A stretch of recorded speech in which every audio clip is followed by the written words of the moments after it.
আসসালামু আলাইকুম সবাইকে। আশা করি মহান আল্লাহর অশেষ রহমতে সকলে অনেক ভালো আছো এবং সুস্থ আছো। আজকে আমরা করতে যাচ্ছি জীববিজ্ঞান মির্জাপুর ক্যাডেট কলেজ নির্বাচনী পরীক্ষা 2018। তাহলে শুরু করা যাক। প্রথম প্রশ্ন আমাদের বলেছে কনজুগেশনের মাধ্যমে প্রজনন ঘটে কোন জীবে। কনজুগেশন বলতে আমরা বুঝি জৈবনিকভাবে ভিন্ন অর্থাৎ ফাংশন আলাদা কিন্তু গঠনগতভাবে এক অর্থাৎ স্ট্রাকচার একরকম এই ধরনের দুটা জীবে। কনজুগেশন বলতে আমরা কি বুঝি? এই ধরনের দুটা জীবের মধ্যে যে যৌন প্রজনন ঘটে এই প্রক্রিয়াটাকে বলা হয় কনজুগেশন। আর এই কনজুগেশনের ফলে যে যৌন প্রজননটা ঘটলো এইটা ঘটার ফলে কোনো ভ্রূণ তৈরি হবে না এবং এই জিনিসটা দেখা যায় শুধু একটা রাজ্যে দেখা যায়, সেই রাজ্যটা হচ্ছে প্রোটিস্টা রাজ্য। তাহলে কোন রাজ্যে দেখা যায়? প্রোটিস্টা রাজ্যে দেখা যায়, প্রোটিস্টা রাজ্যে জীবে। তো আমাদের অপশনে বলেছে স্পাইরোগাইরা, তারপর পেনিসিলিয়াম, ইস্ট অ্যাগারিকাস, এই চারটা বলেছে। এর মধ্যে ইস্ট অ্যাগারিকাস, পেনিসিলিয়াম তিনটাই হচ্ছে ফানজাই রাজ্যের, কিন্তু আমরা জানি এটা প্রোটিস্টা রাজ্যে হয়। স্পাইরোগাইরা প্রোটিস্টা রাজ্যের সদস্য, তাই আমাদের উত্তর হবে স্পাইরোগাইরা। স্পাইরোগাইরা হচ্ছে কারেক্ট অ্যান্সার। এরপরের প্রশ্ন, কোষের কোন অঙ্গাণুটি প্রয়োজনে এনজাইম ক্ষরণ করে?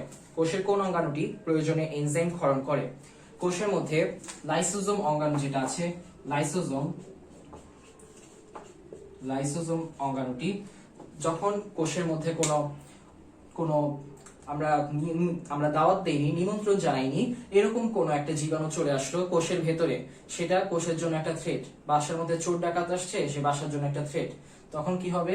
তখন বাসার মধ্যে যিনি আছেন তিনি দেখা যাবে একটা ঝাড়ু নিয়ে চলে এসেছেন, ঝাড়ু নিয়ে এসে সেই চোরে দফা দফা করে দিয়েছে। তেমনি লাইসোজোম চলে আসবে এনজাইম নিয়ে আসবে। এনজাইম নিয়ে আসার পরে এনজাইম ক্ষরণ করে। এনজাইম ক্ষরণ করার মাধ্যমে দেখা যায় সে জীবাণুটাকে ভক্ষণ করে ফেলে অথবা জীবাণুটাকে পুরো গিলেই ফেলে, বলা যায় মেরে ফেলে, গিলে ফেলে।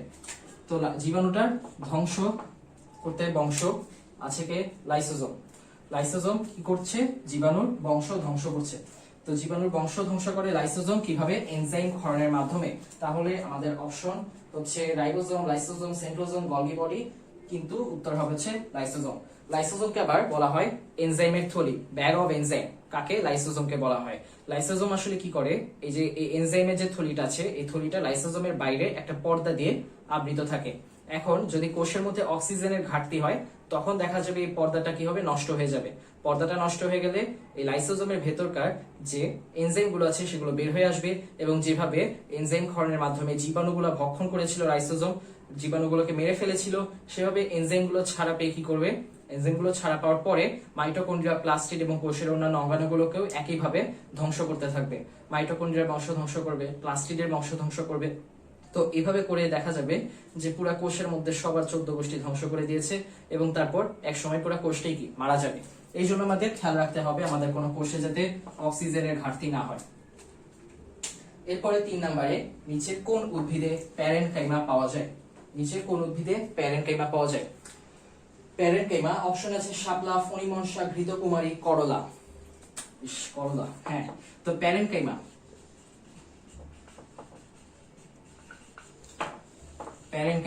প্যারেনকাইমার মধ্যে জলজ উদ্ভিদ একটা বিশেষ ধরনের প্যারেনকাইমা পাওয়া যায়, যে প্যারেনকাইমাটা বড় বড় বায়ুকুঠুরি যুক্ত থাকে এবং এদেরকে অ্যারেনকাইমা বলা হয়।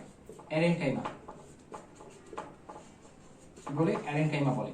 তো এই অ্যারেনকাইমা কোথায় থাকে? জলজ উদ্ভিদে থাকে। শাপলা কি? একটা জলজ উদ্ভিদ, তাহলে শাপলাতে কি থাকবে? অ্যারেনকাইমা থাকবে। আবার অ্যারেনকাইমা কি আসলে? অ্যারেনকাইমা কিন্তু প্যারেনকাইমাই, কিন্তু একটু বিশেষ ধরনের প্যারেনকাইমা যেটাতে বড় বড় বায়ুকুঠুরি থাকে। তাই আমরা কি বলতে পারি? যে শাপলায় প্যারেনকাইমা থাকে। তাহলে আমাদের উত্তর হবে 3 নম্বরের উত্তর শাপলা। এরপর আমের বীজত্বকে কোন ধরনের কোষ পাওয়া যায়? আমের বীজত্বকে কোন ধরনের কোষ পাওয়া যায়? আমের বীজত্বক যদি আমরা খেয়াল করি, এটা একটা কোথায় লেখা আছে? স্ক্লেরাইট। স্ক্লেরাইট নিয়ে যেখানে লেখা সেখানে এটা লেখা আছে যে স্ক্লেরাইট কোথায় পাওয়া যায়? স্ক্লেরাইট কোষ নগ্নবীজী এবং দ্বিবীজপত্রী এই দুই ধরনের উদ্ভিদের কর্টেক্স, ফল এবং কোথায়? এবং বীজত্বকে পাওয়া যায়। তো এখন আম হচ্ছে একটা দ্বিবীজপত্রী উদ্ভিদ, তাইলে আমের বীজত্বকে আমরা কি পাবো? আমের বীজত্বকে আমরা এই কাকে পাবো? আমের বীজত্বকে এই স্ক্লেরাইট পাবো। স্ক্লেরাইট কোথায়? দ্বিবীজপত্রী উদ্ভিদের কর্টেক্স, ফল এবং বীজত্বকে। আম যেহেতু দ্বিবীজপত্রী উদ্ভিদ, তার মানে আমেরও বীজত্বকেটা পাওয়া যাবে। খাদ্য পিরামিডের সবচেয়ে নিচের স্তরে কে থাকে? খাদ্য পিরামিডের সবচেয়ে নিচের স্তরে থাকে শর্করা।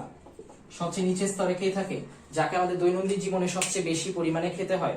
আমাদের যেহেতু শর্করাতে কে থাকে, শর্করাতে থাকে কার্বোহাইড্রেট, শর্করাতে কার্বোহাইড্রেট থাকে। এই কার্বোহাইড্রেটটা কি করে, শরীরে বার্ন করে, বার্ন করার মাধ্যমে শক্তি উৎপন্ন হয়। আর এই শক্তি আমাদের সব সময় লাগে, ঘুমাচ্ছি যখন তখন আমাদের এই শর্করা কি করছে, এই শক্তি উৎপন্ন করেছে, শক্তি খরচ করছে। এই শক্তি খরচ হচ্ছে, আমাদের ঘুমানোর সময়ও শক্তি খরচ হয়, শক্তি সব সময় লাগে, তাই আমাদের শর্করাও সবচেয়ে বেশি পরিমাণে লাগে কার্বোহাইড্রেট। এরপরে আরেকটু কম পরিমাণে লাগে হচ্ছে ভিটামিন আর খনিজ, ভিটামিন আর খনিজ। আরেকটু কম পরিমাণে লাগে আমিষ, এবং সবচেয়ে কম পরিমাণে লাগে স্নেহ। স্নেহ জীবনে এটা সবচেয়ে বেশি লাগলেও খাওয়ার সময় এটা আমাদের সবচেয়ে কম লাগে। ঠিক আছে, খাওয়ার সময় সবচেয়ে কম যেটা খেতে হয় সেটা হচ্ছে স্নেহ, তারপরে আমিষ, তারপর ভিটামিন আর খনিজ, তারপর শর্করা। খাদ্য পিরামিডে সবচেয়ে শেষে দিয়েছে, কারণ সবচেয়ে নিচের স্তরটা দেখা যাচ্ছে আয়তনটা সবচেয়ে বড়, আয়তন যা সবচেয়ে বড় সেখানে আমরা সবচেয়ে বেশি যেটা খাই সেটা থাকবে, তারপর একটু কম আয়তন যার আরেকটু কম খাই যেটা সেটা থাকবে। এইভাবে করে সাজানো হয় খাদ্য পিরামিড। আর এই শর্করাটা কেন আমরা বেশি খাই এটা আমরা বললাম, কেন বেশি খাই, কারণ এটা কার্বোহাইড্রেট। কার্বোহাইড্রেট থেকে কিন্তু আমরা মূলত শক্তি পেয়ে থাকি, কাজ করার শক্তি, এমনকি ঘুমানোর সময়ও আমরা যে শ্বাসকার্য চালাচ্ছি সেটার সময় শক্তি লাগে, সব সময় শক্তি লাগে। আর এই জন্য আমাদের শর্করা দেখা যায় যে ভাত খেতে হয় 1 প্লেট, তার সাথে একটুখানি দেখা যায় যে শাকসবজি নিলাম, আরো অল্প একটুখানি আমরা দেখা গেল মাছ মাংস নিলাম, এবং অনেক কম দেখা গেল মাত্র 1 চামচ ঘি নিলাম। ঠিক আছে, এটা হচ্ছে আমাদের খাদ্য পিরামিড। খাদ্য পিরামিডে সবচেয়ে নিচে থাকে তাহলে শর্করা। এরপর ফসফরাস। ফসফরাস কি কি করে, মূলের বৃদ্ধিতে সাহায্য করে, মূলের বৃদ্ধিতে, এবং ডিএনএ, আরএনএ, এনএডিপি এবং এটিপি সবার কি হিসেবে থাকে, গাঠনিক উপাদান হিসেবে থাকে। তো এখন এটিপি আমরা দেখি, অ্যাডিনোসিন ট্রাইফসফেট, লাস্টে কিন্তু ফসফেট আছে, আর এই ফসফেটটা কোথা থেকে এসেছে, ফসফরাস থেকে। মূলের বৃদ্ধি করছে ফসফরাস, মূলের বৃদ্ধিতেও অবদান রাখে, কিন্তু কোষের বিভাজনে কোনো ভূমিকা ফসফরাসের নেই। তাহলে ডিএনএ, আরএনএ, এনএডিপি, এটিপি সবগুলোর গাঠনিক উপাদান ফসফরাস, মূলের বৃদ্ধিতে লাগে ফসফরাস, কিন্তু কোষ বিভাজনে এর কোনো ভূমিকা নেই। তাই আমাদের 3 নম্বরে যেটা বলেছে কোষ বিভাজনের ভূমিকা আছে, এটা ভুল, কোষ বিভাজনের কোনো ভূমিকা নেই। তাহলে আমাদের উত্তর হবে হচ্ছে 1 এবং 2। এরপরে 7 নম্বরে পোস্টুলেটেড হরমোনের উদাহরণ কোনটি? পোস্টুলেটেড হরমোন কি? পোস্টুলেটেড হরমোন হচ্ছে উদ্ভিদের মধ্যে ফাইটো হরমোনগুলো যেগুলো আছে সেগুলোর মধ্যে কিছু হরমোন শনাক্ত করা যায়নি, চিহ্নিত করা যায়নি, এবং কিছু হরমোনের উপস্থিতি নিশ্চিত করা যায়নি।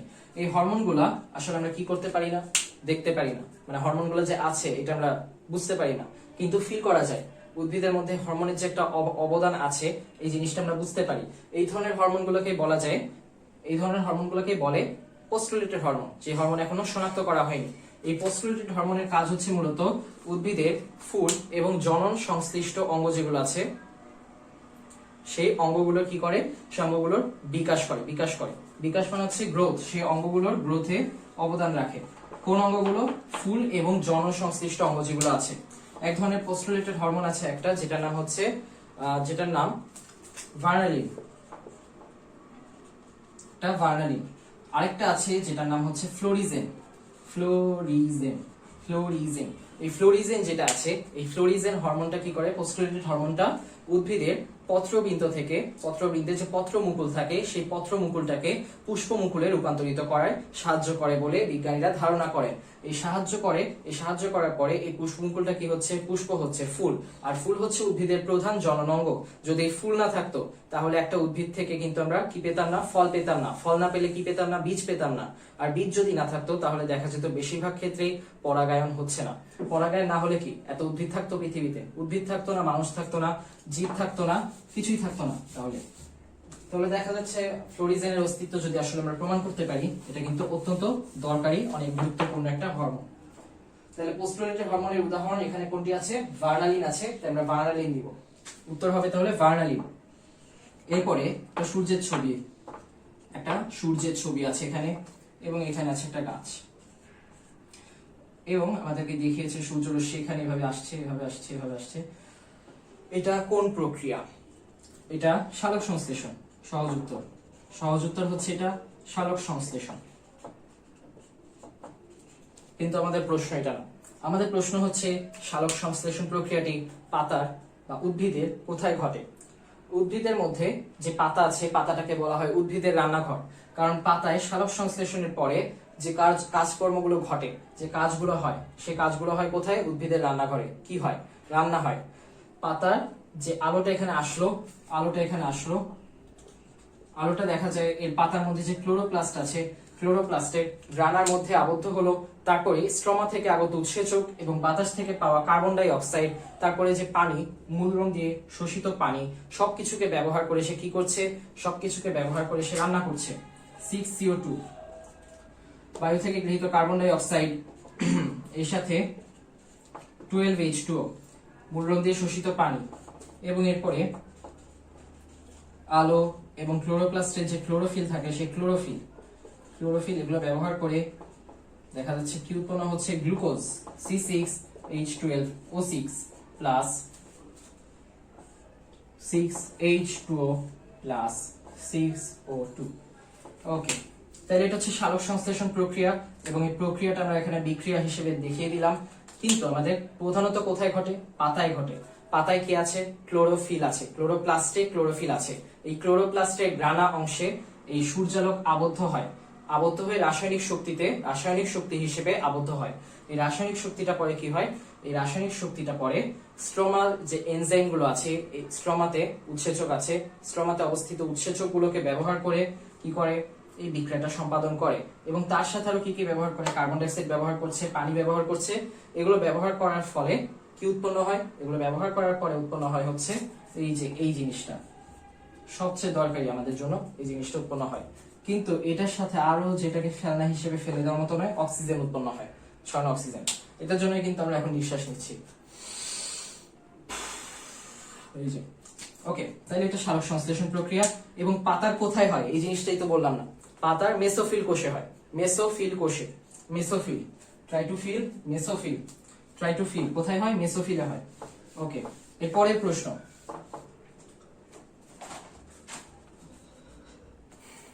উদ্দীপকের চিত্রের জন্য নিচের কোন কথাটি সঠিক?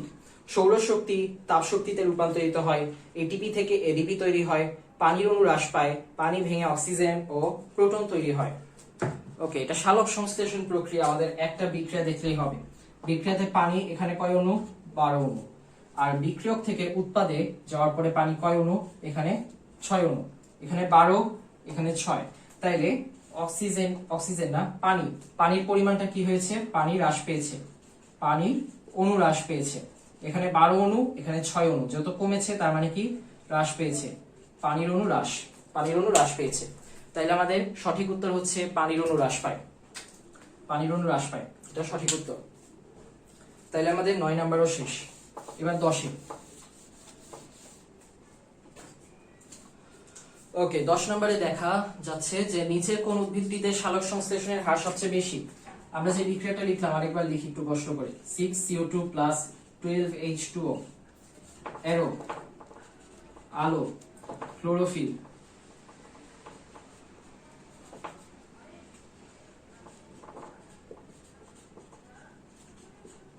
এটা থেকে কি আসে? C6H12O6 plus 6H2O plus 6O2। ওকে, আচ্ছা, তো এখন আমার এখানে বিক্রিয়কে কি আছে? Carbon die oxide. এখন আমরা জানি যদি বিক্রিয়কের পরিমাণ বেশি হয় তাহলে আমার বিক্রিয়ার হার কি হবে? বিক্রিয়ার হারও বেশি হবে। মনে করে দেখি, রসায়নে আমরা এটা পড়ে এসেছি যে যদি বিক্রিয়কের হার বেশি হয় তাহলে বিক্রিয়ার হার বেশি হবে। বিক্রিয়কের পরিমাণ বেশি হলে বিক্রিয়ার হার বেশি হবে, তাহলে বিক্রিয়কের পরিমাণ কার্বন ডাই অক্সাইড দুই ধরনের উদ্ভিদ আছে। এই দুই ধরনের উদ্ভিদের ক্ষেত্রে দেখি, একটা স্থলজ একটা জলজ। দুইটার জন্য কি রকম? স্থলজ উদ্ভিদের ক্ষেত্রে কার্বন ডাই অক্সাইডের পরিমাণ হচ্ছে 0.03% এবং জলজ উদ্ভিদের ক্ষেত্রে কার্বন ডাই অক্সাইডের পরিমাণ হচ্ছে 0.3%। আমরা আরেকটু লিখতে পারি 0.30%। একই তো। এখন 0.03% আর 0.30%, এর মধ্যে যেই কার্বন ডাই অক্সাইডটা বেশি সেখানে বিক্রিয়ার হার বেশি। জলজ উদ্ভিদে কার্বন ডাই অক্সাইডের পরিমাণটা তাহলে আমরা দেখতে পাচ্ছি যেহেতু এটা বেশি, তাই এখানে বিক্রিয়ার হার কি হবে? যেহেতু এখানে কার্বন ডাই অক্সাইড বেশি, তাই বিক্রিয়ার হার হবে বেশি, বিক্রিয়ার হার হবে বেশি। ওকে, স্থলজ উদ্ভিদে কম, বিক্রিয়ার হার হবে কম। তাইলে এখানে আমাদের ঘৃতকুমারী, ধান, গম সবগুলো কি, সবগুলো হচ্ছে স্থলজ। তাইলে আমরা দেখবো জলজকে, জলজ হচ্ছে শাপলা, শাপলা জলজ, তার মানে শাপলাতে কার্বন ডাই অক্সাইড বেশি। জলজ উদ্ভিদে, জলজ উদ্ভিদে কোথায় থাকে, জলে, জলে কার্বন ডাই অক্সাইড যেহেতু বেশি, তাই জলজ উদ্ভিদে সালোক সংশ্লেষণ বেশি হবে। আর স্থলজ উদ্ভিদ কোত্থেকে কার্বন ডাই অক্সাইড নিচ্ছে, বাতাস থেকে। বাতাসে কার্বন ডাই অক্সাইডের পরিমাণ 0.03%, তাই বাতাসে অর্থাৎ স্থলে যারা থাকে, স্থলে বাতাস থেকে কার্বন ডাই অক্সাইড নিলে তাদের মধ্যে সালোক সংশ্লেষণের পরিমাণটা কম হবে। এটা গেল আমাদের 10 নাম্বার। এরপর 11তে, শুকনো খেজুর পানিতে ভেজানোর পর ফুলে ওঠে, এটি কোন প্রক্রিয়ার মাধ্যমে ঘটে? শুকনো খেজুর, আমরা দেখি শুকনো খেজুর আর পানি। শুকনো খেজুরে যখন পানি যায় তখন দেখা যায় যে খেজুরটা ফুলে ওঠে, অর্থাৎ পানিটা খেজুরের মধ্যে যাচ্ছে। এটা আমরা সবাই সাধারণ কমন সেন্স দিয়ে বুঝতে পারছি যে পানিটা তাহলে কি হচ্ছে, খেজুরের মধ্যে যাচ্ছে। তো খেজুরের মধ্যে পানি যে যাচ্ছে, পানিটা কি, পানিটা এখানে অপেক্ষাকৃত হালকা মাধ্যম, পানি হচ্ছে হালকা। আর খেজুরটা কি, খেজুরটা হচ্ছে অপেক্ষাকৃত ঘন। খেজুর নেই বা কিসমিস নেই, সেটা কি অপেক্ষাকৃত ঘন। তো হালকা থেকে ঘন অভিস্রবণ বল, হালকা থেকে ঘন অভিস্রবণ বল। কেউ যদি হালকা থেকে ঘন যায় তাহলে তাকে কি বলবো আমরা, অভিস্রবণ বলবো। তাহলে বলো হালকা থেকে ঘন অভিস্রবণ বলো। তো হালকা থেকে ঘনতে, পানি হালকা থেকে ঘনতে গেল, তাহলে এখানে কি প্রক্রিয়াটা হচ্ছে, অভিস্রবণ প্রক্রিয়া হচ্ছে। অভিস্রবণ প্রক্রিয়া কখন হয়, যখন কেউ হালকা থেকে ঘনতে যায়। পানি যখন হালকা মাধ্যম থেকে ঘন মাধ্যমে যাচ্ছে তখন সেখানে অভিস্রবণ প্রক্রিয়া হয়, অভিস্রবণ প্রক্রিয়া হয়। তাহলে পানি কিভাবে করে খেজুরের মধ্যে গিয়ে খেজুরকে ফুলিয়ে ফেললো, ফুলালো, তেল দিয়েছিল খেজুরকে, তেল দিয়ে ফুলিয়ে ফেলেছে না, তেল দেয়নি। সে কি করেছে, সেটাকে অভিস্রবণ পদ্ধতির মাধ্যমে, অভিস্রবণ পদ্ধতির মাধ্যমে খেজুরের মধ্যে গিয়েছে, খেজুরের মধ্যে গিয়ে খেজুরটাকে ফুলিয়ে ফেলেছে। তাহলে এটা আমাদের মাথায় রাখতে হবে। আম গাছের মূল থেকে কাণ্ডে ক্যালসিয়াম পরিবহন করে কোন টিস্যু? আচ্ছা, ক্যালসিয়াম আম গাছের মূল থেকে, যখন মূল থেকে কোনো কিছু উপরে যাবে, মূল থেকে কোনো কিছু উপরে নিয়ে যাচ্ছে কোষে, মূল থেকে সেটা পাতায় পরিবহন করা বা কাণ্ডে পরিবহন করা বা যেখানে পরিবহন করুক না কেন, এই কাজটা করে জাইলেম। জাইলেম হচ্ছে বাবার মতো, বাইরে থেকে সব বাসায় নিয়ে আসবে। কার মতো? জাইলেম হচ্ছে বাবার মতো, বাবা জাইলেম। বাবা জাইলেম কি করে, সব নিচ থেকে উপরে দিয়ে যায়। ঠিক আছে, বিশেষ করে যে পুষ্টি উপাদানগুলো আছে, পুষ্টি উপাদানগুলো কোথায়, ফ্লোয়েম আম্মার কাছে পৌঁছে দেয়। পাতা, পাতা আছে যে পাতাগুলো, পাতাই তো উদ্ভিদের রান্নাঘর, আমরা বলেছি, মনে থাকার কথা, পাতাই হচ্ছে উদ্ভিদের রান্নাঘর। এই পাতা হচ্ছে, পাতা থেকে ফ্লোয়েম, ফ্লোয়েম আম্মা, ফ্লোয়েম আম্মা, ফ্লোয়েম আম্মা কি করে, এই পাতায় যে পুষ্টি উপাদানগুলো আসলো, তারপর পাতায় সালোক সংশ্লেষণ হলো, পাতায় যে গ্লুকোজ তৈরি হলো, অর্থাৎ রান্না শেষ হওয়ার পরে কি খাবার তৈরি হলো, গ্লুকোজ খাবার তৈরি হলো, খাবার হিসেবে গ্লুকোজ তৈরি হলো। এই গ্লুকোজটাকে এরপর সে পুরো উদ্ভিদে সব জায়গায় ছড়িয়ে দিবে, পরিবারের প্রতিটা সদস্যকে কি করবে, খাবার পরিবেশন করবে, সেই কাজটা করবে ফ্লোয়েম আম্মা। আর বাবা জাইলেম কি করবে, সবকিছু নিচ থেকে উপরে দিয়ে যাবে, বাজার থেকে সব বাসায় দিয়ে যাবে। তাইলে এখন আমরা দেখবো যে আম গাছের মূল থেকে কাণ্ডে ক্যালসিয়াম পরিবহন করছে কোন tissue, xylem tissue. Xylem tissue তাইলে আম গাছের মূল থেকে কাণ্ডে ক্যালসিয়াম পরিবহন করছে। আচ্ছা, বনের বাস্তুতন্ত্রে তৃতীয় স্তরের খাদক কোনটি? বনের বাস্তুতন্ত্রে তৃতীয় স্তরের খাদক কোনটি? এই যে আমরা দেখি এখানে ঘাস বা উদ্ভিদ, একটা বাস্তুতন্ত্র এঁকে ফেলি বনের। এরপর এটা থেকে গেল কোথায়, শামুকে, শামুক গেল সাপের পেটে, এবং সাপ গেল ময়ূরের কাছে।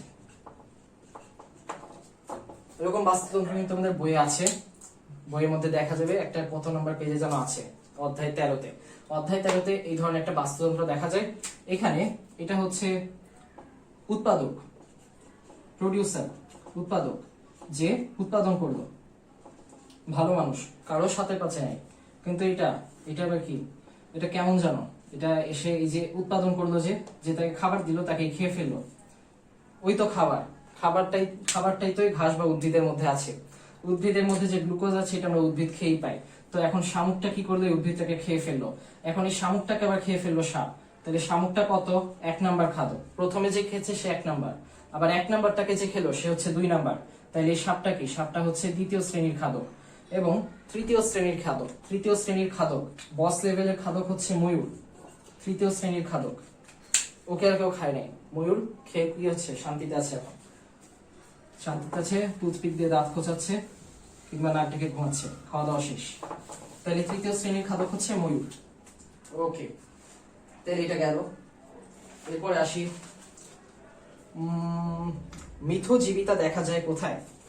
মিথজীবিতা, মিথজীবিতা হচ্ছে মিউচুয়ালিজম। আমরা ইংরেজি যে টার্মটা শুনেছি মিউচুয়ালিজম, আমরা দেখি ফেসবুকে দেখে থাকি মিউচুয়াল ফ্রেন্ড, মানে আমারও বন্ধু তোমারও বন্ধু, মিউচুয়াল ফ্রেন্ড, আমারও বন্ধু তোমারও বন্ধু। তাইলে দুজনেরই যখন উপকার হয় সেটা হচ্ছে মিউচুয়ালিজম।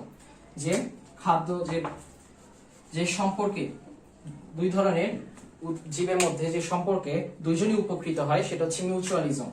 যেমন সিম এবং রাইজোবিয়াম, রাইজোবিয়াম, সিম এবং রাইজোবিয়াম। সিম এবং রাইজোবিয়ামের মধ্যে কি হয়? রাইজোবিয়াম সিমের শিকড়ের কাছে গুটি বা নডিউল বাঁধে। গুটি বা নডিউল পাকায়। এই গুটি বা নডিউল যখন পাকায়, ঠিক আছে, গুটি বা নডিউল তৈরি করে। সেই গুটি বা নডিউলটা কি হয়? এই গুটি বা নডিউল আবার নাইট্রোজেন সংবন্ধন করে। নাইট্রোজেন সংবন্ধন, অর্থাৎ নাইট্রোজেনকে ধরে, বাবা নাইট্রোজেন এখানে আসো, এখানে বসো বলে গুটিটা কি করে? নাইট্রোজেনটাকে নিয়ে আসে। আর এই সিমের জন্য কিন্তু এই নাইট্রোজেনটা অনেক দরকারি, পুষ্টি উপাদান হিসেবে এই সিমের জন্য নাইট্রোজেনটা দরকারি। আর এই সিমটা কি করে? এই রাইজোবিয়ামকে থাকতে দেয় এবং যে গ্লুকোজ তৈরি করলো, ও যে পুষ্টি, যে গ্লুকোজ, যে খাবার তৈরি করলো, সেই খাবারটা তৈরি করার পরে সেটার ভাগটা কিন্তু রাইজোবিয়ামকেও দেয়। তার মানে রাইজোবিয়াম এখানে সিমের উপকার করছে, তার পুষ্টি উপাদান নাইট্রোজেন দিচ্ছে, নাইট্রোজেন সংবন্ধনের গুটি বা নডিউল বাঁধছে, এবং সিম কি করছে? এই রাইজোবিয়ামকে থাকতে দিচ্ছে এবং রাইজোবিয়ামকে তার যে খাবার, যে গ্লুকোজ, সেই গ্লুকোজটারও ভাগ দিচ্ছে। তাহলে এই যে সিম আর রাইজোবিয়াম এর মতো যদি আমরা সবাই থাকতাম তাহলে পৃথিবীটারও সুন্দর হতো। ওকে, এখন সিম আর রাইজোবিয়ামে তাহলে কি হয়? সিম আর রাইজোবিয়ামে মিথজীবিতা বা মিউচুয়ালিজম দেখা যায়। এরপর বিজ্ঞানের যে শাখায় গ্রন্থি ও হরমোন নিয়ে আলোচনা করা হয় তাকে কি বলা হয়? গ্রন্থি বা হরমোন নিয়ে আলোচনা করা হয় হচ্ছে এন্ডোক্রাইনোলজিতে।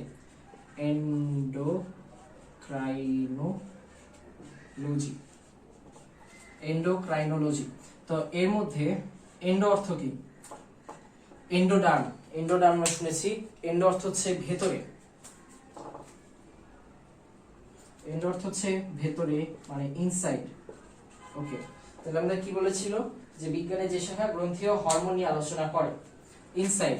আর এই যে ক্রাইন, এন্ডোক্রাইনোলজি, এই ক্রাইন মানে হচ্ছে নিঃসরণ করা, নিশ্চিত করা, ইনসাইড নিশ্চিত করা। আর বায়োস আর লোগোস, ওই লোগোস থেকে কিন্তু লজি আসে। লোগোস অর্থ জীবন, বায়োস অর্থ ছিল কি? বায়োস আর লোগোসের ক্ষেত্রে আমাদের মনে আছে কিনা? বায়োস আর লোগোস জীবন, আর লোগোস অর্থ হচ্ছে জ্ঞান, জীবন সম্পর্কিত যে জ্ঞান, তাই না? লোগোস অর্থ কি জ্ঞান ছিল না? তাই মনে হয়। আচ্ছা, যাই হোক, বায়োস অর্থ হচ্ছে জীবন আর লোগোস অর্থ হচ্ছে জ্ঞান। তাহলে জীবন সম্পর্কিত যে জ্ঞান সেটাই হচ্ছে জীব বিজ্ঞান। তো বায়োস আর লোগোসের মধ্যে লোগোসটাই আসছে কোথায়? এখানে আসছে লজিতে। এই লজিতে লোগোস চলে আসছে, আর এটা অর্থ হচ্ছে জ্ঞান। তাইলে ভেতর থেকে নিশ্চিত, ভেতর থেকে নিশ্চিত হয় কে? ভেতর থেকে নিশ্চিত হয় হচ্ছে, ভেতর থেকে নিশ্চিত হয় হরমোন। হরমোন নিশ্চিত হচ্ছে ভেতর থেকে। কোত্থেকে? ভেতরে কোত্থেকে? কিসের ভেতর থেকে? গ্রন্থির ভেতর থেকে, বিভিন্ন গ্রন্থির ভেতর থেকে। থাইরয়েড গ্রন্থি থেকে থাইরয়েড হরমোন, পিটুইটারি গ্রন্থি থেকে নানা রকম হরমোন নিশ্চিত হচ্ছে। এবং এই সমস্ত হরমোন যে নিশ্চিত হচ্ছে, এই হরমোনগুলো নিয়ে যে পড়াশোনা, গ্রন্থি নিয়ে যে পড়াশোনা, সেগুলোই হচ্ছে এন্ডোক্রাইনোলজি। এন্ডোক্রাইনোলজি। তাহলে আমাদের উত্তর হচ্ছে গ্রন্থি আর হরমোন নিয়ে বিজ্ঞানের যে শাখা আলোচনা করা হয় সেটা এন্ডোক্রাইনোলজি। এন্ডোক্রাইনোলজি। ওকে, পরে পেরিপ্ল্যানেটা আমেরিকানা কিসের বৈজ্ঞানিক নাম? পেরিপ্ল্যানেটা আমেরিকানা, এখন পেরি মানে কি? পিয়ারি, পিয়ারি এত আদরের, পিয়ারি প্ল্যানেটা আমেরিকানা। তো পিয়ারি হচ্ছে আমাদের তেলাপোকা, তেলাপোকা অনেক পিয়ারি। কাদের পিয়ারি? মেয়েদের পিয়ারি, ঠিক আছে, অনেক আদরের। তো এই তেলাপোকা জিনিসটা দেখলে এত আদরের যে দেখলে কি হয়, আমাদের অলিম্পিক রেকর্ড আছে, যার অলিম্পিক ওয়ার্ল্ড রেকর্ড এরকম 7 ফুট 10 ইঞ্চি, 7 ফুট 10 ইঞ্চি হাই জাম্পে এই রেকর্ডটা আছে চার্লস অস্টিনের। চার্লস অস্টিনের রেকর্ডটাকে হার মানাছে। মনে করো সামনে কাল তেলাপোকা আছে, দেখলেই 8 ফিট 9 ফিট উপরে লাফ দিবে একটা। তো যাই হোক, কেউ আর কিছু মনে করো না। এটা হচ্ছে তেলাপোকার বৈশিষ্ট্য। এবং তেলাপোকার নাম হচ্ছে পিয়ারি, আদরের, আদরের পিয়ারি প্ল্যানেটা, পেরি প্ল্যানেটা আমেরিকানা। তাইলে এটা হচ্ছে আমাদের তেলাপোকা, পেরি প্ল্যানেটা আমেরিকানা তেলাপোকা। এরপর হৃৎপিণ্ড গঠন করে কোন পেশি? হৃৎপিণ্ডের জন্য আমরা জানি একটা বিশেষ পেশি আছে, সেটা হচ্ছে হৃৎপেশি। 3 ধরনের পেশি, একটা ঐচ্ছিক পেশি, একটা অনৈচ্ছিক পেশি, একটা হৃৎপেশি। হৃৎপেশি ঐচ্ছিক ও অনৈচ্ছিক ও মাঝামাঝি পড়ে গিয়েছে। হৃৎপেশির বৈশিষ্ট্য হচ্ছে এটা দেখতে অনেকটা ঐচ্ছিক পেশির মতো, ঐচ্ছিক পেশির মতো কি ডোরা কাটা থাকে, ডোরা কাটা থাকে। তো এরপর দেখা যায় যে দুইটা এরকম দুইটা আছে, এই যে মাঝখান দিয়ে ডোরা কাটা আছে। আবার এদিক দিয়ে এক ধরনের ডিস্ক থাকে, চাকতির মতো ডিস্ক, এটাকে বলা হয় ইন্টারক্যালাটেড ডিস্ক। এটা হচ্ছে হৃৎপেশি, ইন্টারক্যালাটেড ডিস্ক, এই যে। এবং মাঝখান দিয়ে নিউক্লিয়াস থাকে, নিউক্লিয়াস, নিউক্লিয়াস, নিউক্লিয়াস। এবং ঐচ্ছিক পেশির সাথে অনেকটা দেখতে ঐচ্ছিক পেশির মতো হলেও ঐচ্ছিক পেশি এরকম শাখান্বিত থাকে না। এই যে পাশাপাশি দুইটা শাখান্বিত হয়, শাখান্বিত অবস্থায় থাকে যে। তো এইটা এভাবে শাখান্বিত আছে যে এটা হচ্ছে হৃৎপেশি। কিন্তু ঐচ্ছিক পেশি হলে কি শাখান্বিত থাকতো না। আবার এটা অনৈচ্ছিক পেশির মতো কি কাজ করে? অনৈচ্ছিক পেশির মতো মানুষের ইচ্ছার উপর নির্ভর করে না, নিজের ইচ্ছা মতো কি হয়, নিজের ইচ্ছা মতো আমাদের হৃৎপিণ্ড দেখা যায় যে প্রতি সেকেন্ডে একবার করে এরকম করছে। তো এটা হচ্ছে হৃৎপেশি, হৃৎপেশি, হৃৎপেশি, হৃৎপেশি। ওকে, এরপরে হচ্ছে 18 টায়ালিন নিঃসৃত হয় কোন দিক থেকে? টায়ালিন নিঃসৃত হয় কোন গ্রন্থি থেকে? টায়ালিন কোন গ্রন্থি থেকে নিঃসৃত হয়? লালা গ্রন্থি থেকে। লালা গ্রন্থি থেকে টায়ালিন নিঃসৃত হয়। তো লালা গ্রন্থির মধ্যে দেখা যায় যে আমাদের 3 জোড়া লালা গ্রন্থি আছে, 3 জোড়া লালা গ্রন্থি আছে।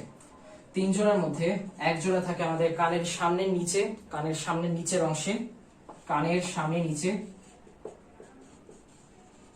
কানের সামনের নিচে থাকে এক জোড়া। তারপরে আরেক জোড়া থাকে হচ্ছে কানের সামনের নিচে এক জোড়া আছে, ঠিক আছে। তো কানের সামনের নিচে আছে যে, আমরা এটা একটা জিনিস দিয়ে মনে রাখতে পারি যে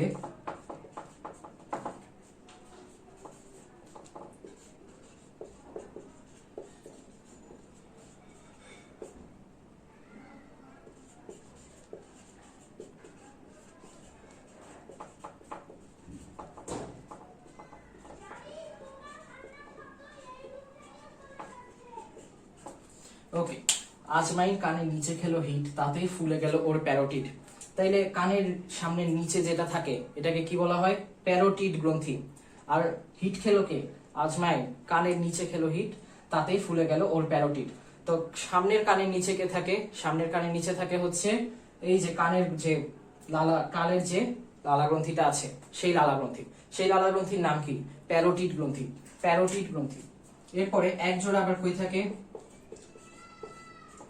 এক জোড়া থাকে চোয়ালের নিচে। এবং আরো এক জোড়া কই থাকে? আরো এক জোড়া থাকে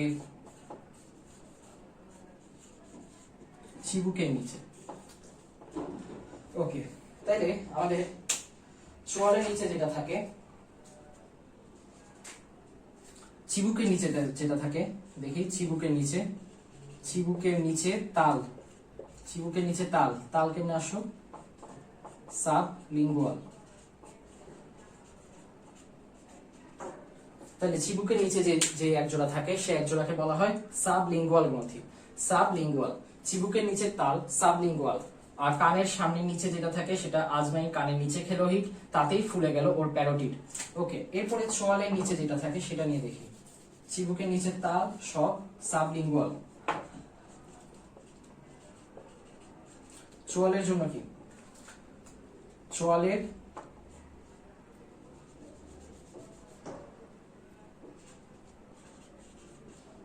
চোয়ালের মতো হাড়ি বা চোয়ালে দেই বাড়ি, সাব ম্যাক্সিলারি।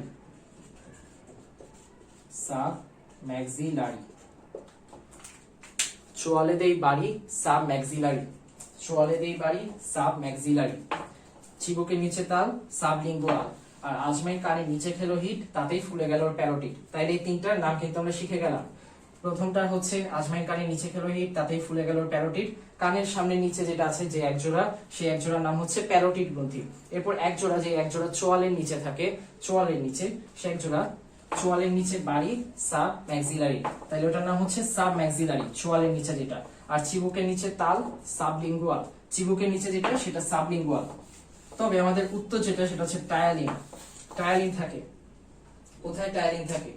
লালার রসে কি থাকে? টায়ালিন থাকে। আর এটা আসে থেকে লালা গ্রন্থি থেকে নিঃসৃত এনজাইম যেটা, সেটা হচ্ছে টায়ালিন এনজাইম। ওকে, এরপরে যেটা সেটা হচ্ছে পৃথিবীতে জীবনের পর্যায়ক্রমিক বিকাশ ও জীবের ধারাবাহিক পরিবর্তন নিয়ে আলোচনা করা হয় বিজ্ঞানের যে শাখায়, সেই শাখার নাম কি? সবাই জানি, সেই শাখার নাম হচ্ছে বিবর্তনবিদ্যা। পরিবর্তন নিয়ে, জীবের পরিবর্তন হচ্ছে বিবর্তন, কালক্রমিক পরিবর্তন বিবর্তন। তাই এটার উত্তর হলো বিবর্তন। এরপর টিউনিকা ইন্টারনা গঠিত হয় কোনটি দ্বারা? টিউনিকা ইন্টারনা আমরা তিনটা জানি। টিউনিকা কোত্থেকে এসেছে? ধমনী, আর্টারির তিনটা স্তর। একটা হচ্ছে টিউনিকা এক্সটার্না, একটা টিউনিকা মিডিয়া, আরেকটা tunica interna. Externa, media, interna. Externa হচ্ছে বাইরের দিকে, মিডিয়া হচ্ছে মাঝের দিকে, এবং টিউনিকা ইন্টারনা হচ্ছে ভেতরে, একদম ভেতরের দিকে। ইন্টার যখন থাকবে কোথাও ইন্টার থাকলে বুঝতে হবে সেটা ভেতরের দিকে। ওকে, তাইলে প্রথমটা যেটা হচ্ছে টিউনিকা এক্সটার্না তন্তুময় যোজক কলা দিয়ে তৈরি। তন্তুময় যোজক কলা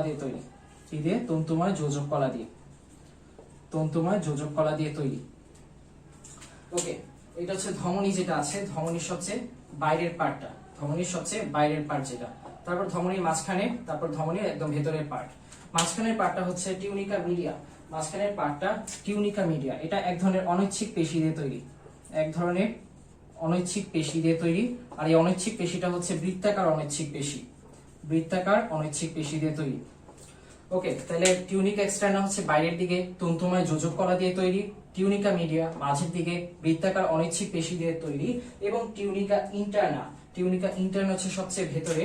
এটা কি দিয়ে তৈরি? সরল আবরণী কলা।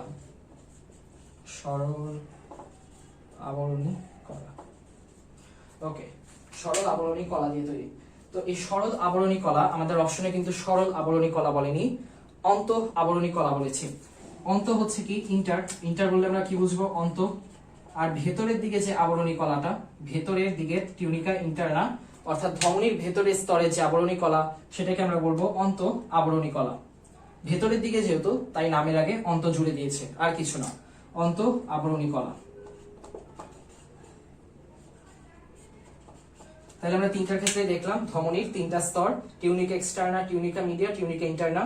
এক্সটার্না হচ্ছে বাইরের দিকেরটা, তন্তুময় যোজক কলা দিয়ে তৈরি। মিডিয়া হচ্ছে মাঝের দিকেরটা, বৃত্তাকার অনৈচ্ছিক পেশি দিয়ে তৈরি। আর ইন্টারনা হচ্ছে ভেতরের দিকেরটা, সরল আবরণী কলা দিয়ে তৈরি। যেহেতু ভেতরে, অর্থাৎ অন্তরের জিনিস, এই জন্য অন্ত আবরণী কলা নাম দেওয়া হয়েছে। অন্ত আবরণী কলা আমাদের উত্তর টিউনিকা ইন্টারনা। কি বলেছিল? টিউনিকা ইন্টারনা গঠিত হয় কোনটি দ্বারা? সরল আবরণী কলা, অন্ত আবরণী কলা দ্বারা। ওকে, এরপর 21, রক্তে গ্লুকোজের মাত্রাকে নিয়ন্ত্রণ করে। রক্তে গ্লুকোজের মাত্রাকে নিয়ন্ত্রণ করে? দুটো জিনিস, একটা হচ্ছে ইনসুলিন, এটা তো আমরা সবাই জানি, কিন্তু আরেকটা আছে, এটাকে বলা হয় গ্লুকাগন। গ্লুকাগন, গ্লুকাগন, গ্লুকোজ নিয়ন্ত্রণ করে ইনসুলিন আর গ্লুকাগন। আর এই দুটো কোত্থেকে আসে? Islets of Langerhans. Islets of Langerhans এটা যে আছে এখানে অগ্নাশয়, অগ্নাশয়ের মধ্যে যেটা থাকে সেই অগ্নাশয় থেকে, এই অগ্নাশয় গ্রন্থি, আইলেটস অফ ল্যাঙ্গারহান্স যে গ্রন্থিটা আছে, আইলেটস অফ ল্যাঙ্গারহান্স, তো এটা, এই গ্রন্থি থেকে এ এনজাইম এবং এ এনজাইম বের হয়। আর এই আইলেটস অফ ল্যাঙ্গারহান্স গ্রন্থিটা কোথায় আছে? অগ্নাশয় আছে, অগ্নাশয় থাকে, এবং এখান থেকে ইনসুলিন এবং গ্লুকাগন এই দুটারই কি হয়? দুই এনজাইমই নিঃসৃত হয়, দুইটা হরমোনই নিঃসৃত হয়।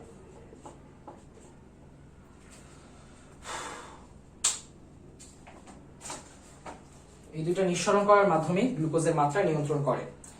আর প্লুরা, প্লুরা কিসের আবরণ? ফুসফুস, হৃৎপিণ্ড, বৃক্ক। বৃক্কের আবরণকে আমরা কি বলি? বৃক্কের আবরণকে বলা হয় রেনাল ক্যাপসুল। Renal capsule. যদি কোনো কিছুতে আমরা দেখি রেনাল আছে, রেনাল থাকলে আমরা বুঝবো সেটা বৃক্ক, অর্থাৎ কিডনির ব্যাপার, কিডনির জিনিস। আর ক্যাপসুল, ক্যাপসুলটা হচ্ছে বাইরের আবরণ, রেনাল ক্যাপসুল, অর্থাৎ কিডনির বাইরে যে আবরণটা সেটা হচ্ছে রেনাল ক্যাপসুল।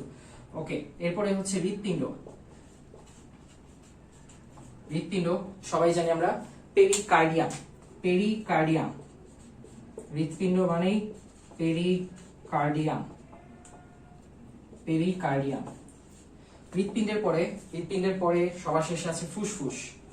ফুসফুসে দুই স্তরের প্লুরা পর্দা দিয়ে তৈরি। দুই স্তর না, দুই ভাঁজের প্লুরা পর্দা দিয়ে তৈরি। প্লুরা পর্দা, এই যে প্লুরা পর্দা কার? ফুসফুসে। তো এখন দুইটা ভাঁজ দেওয়া হয় কেন? দুইটা ভাঁজের মাঝখানে তরল এক ধরনের বস্তু থাকে, সেই তরল বস্তুর কারণে দেখা যায় যে আমাদের বুকের বাইরের স্তরটা এবং ভেতরে যে ফুসফুস, এই দুইটা পর্দা কখনো কি হয় না? ঘর্ষণ হয় না। ঘর্ষণ হয় না, এই তরলটার কারণে কি হয়?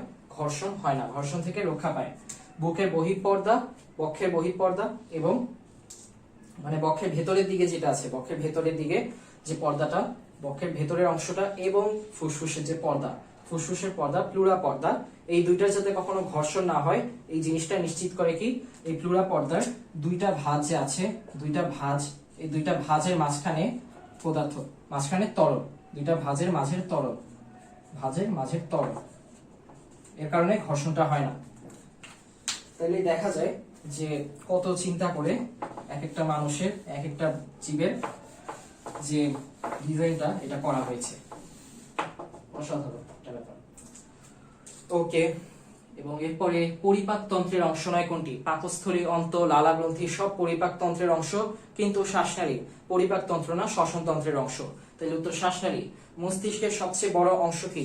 মস্তিষ্কের সবচেয়ে বড় অংশ হচ্ছে অগ্র মস্তিষ্ক। অগ্র মস্তিষ্ক সামনের দিকে যেটা আছে, এটার আরেকটা নাম হচ্ছে গুরু মস্তিষ্ক। গুরু মস্তিষ্ক। ওকে, গুরু মস্তিষ্ক। এবং আরো কিছু নাম তো ছিল, আর কি আছে নাম?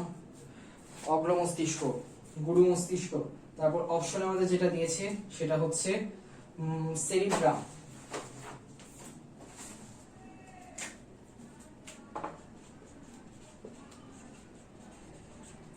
আবার ইংলিশে বলা হয় ফরব্রেন। ফরব্রেন বলা হয়। আবার আরেকটা যেটা বলে সেটা হচ্ছে প্রোসেনক্যাফালন।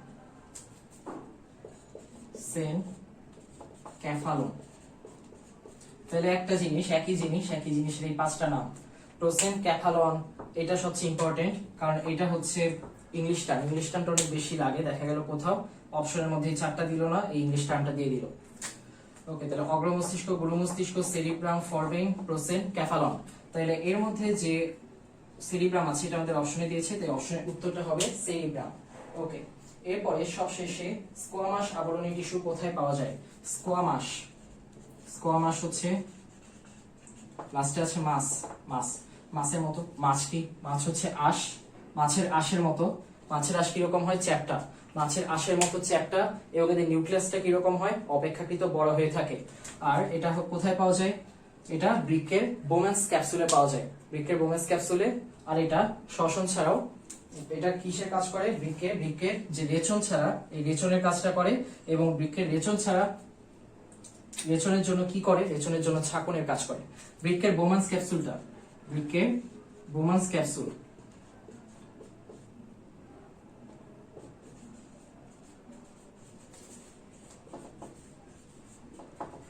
এটাতে তো আমরা পাচ্ছি, ঠিক আছে, এটাতে পাচ্ছি। এখন বৃক্কের কাজ কি? বৃক্কের কাজ রেচন। রেচন মানে কি? ছেঁকে নিচ্ছে পানি থেকে। এই যে আমাদের রেচন হয়ে যে পানিটা বের হচ্ছে, ইউরিন বের হচ্ছে, এই ইউরিনের মধ্যে থেকে কি হচ্ছে? দেখা যাচ্ছে পানিও আছে, আবার কি দূষিত পদার্থগুলো আছে। এই দূষিত পদার্থ তো ছেঁকে নিতে হচ্ছে। ছাঁকার কাজটা কে করছে? কিডনি। এই কিডনি এগুলো ছেঁকে নিচ্ছে। আর এই বোমেন্স ক্যাপসুলের মধ্যে যে স্কোয়ামাস আবরণী টিস্যু আছে, এই স্কোয়ামাস আবরণী টিস্যুটাও এই ছাঁকন কাজের সাথে যুক্ত। এমনিতে তো আবরণীর কাজ করছে, আবরণের কাজ করছে, এটার পাশাপাশি সে কি করছে? ছাঁকাছাঁকির কাজও করছে, ঠিক আছে। ছাঁকার কাজটাও কে করছে? স্কোয়ামাস আবরণী টিস্যু। তাহলে স্কোয়ামাস মানে হচ্ছে মাছের আঁশ, মাছের আঁশের মধ্যে চ্যাপ্টা, নিউক্লিয়াস হবে কি? নিউক্লিয়াসটা বড় হবে, অপেক্ষাকৃত বড় নিউক্লিয়াস। আর এরা বৃক্কের বোমেন্স ক্যাপসুলে পাওয়া যায়। তার মানে আমাদের উত্তর হবে কোথায় পাওয়া যায়? বৃক্কে পাওয়া যায়, বৃক্কে পাওয়া যায়। ওকে, তাহলে আজ এই পর্যন্তই থাকলো। সবাই ভালো থাকবে। আল্লাহ হাফেজ।